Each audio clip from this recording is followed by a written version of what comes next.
The keynote was the carrier roundtable, and it was initially supposed to be Philip Hum from T-Mobile.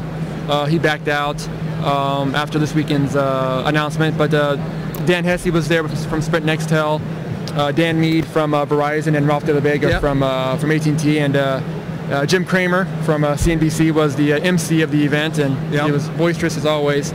But maybe get, I guess, your general view of the keynote this morning. It did seem like it was kind of a weird dynamic, at least from watching it. It was, kind of the two, Verizon, AT&T, kind of two old school kind of guys almost, and Dan Hesse, who was, he was obviously much taller than those guys, but so he kind of sticks out that way. But anyway, I think Dan Hesse's gotten some real media training with all the spot commercials for Sprint, so I think he's kind of gotten a little bit more boisterous as time has gone on. So he was definitely the one who was most lively. But you're right. You could almost sense the tension between those guys sitting up there.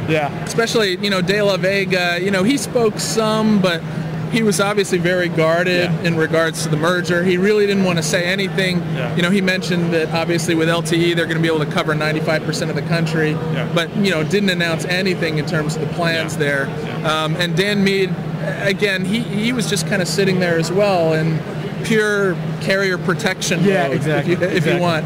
And Dan Hesse was the one who really livened things up. I mean, I think he one of the questions Cramer posed was, why do my calls drop? Why whenever I search for things on my tablet do I get data interruptions? And he had said earlier that he had Verizon service, so the question was posed to De La Vega, and Dan Hesse jumped right in and said, well, it's because you have Verizon. So then that got a real good laugh. That was good. That was pretty funny. Hesse definitely kept it lively.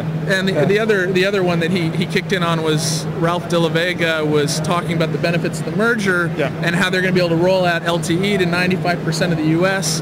and great 4G service. Dan Hesse jumped in and said, "Well, thought you had 4G already." I mean, that was good. Indeed, De La Vega would try to come back on that one, but there was nothing he could say. There was nothing to say. Dan Hesse patted him on the back. So definite dig on the confusion around what 4G really is.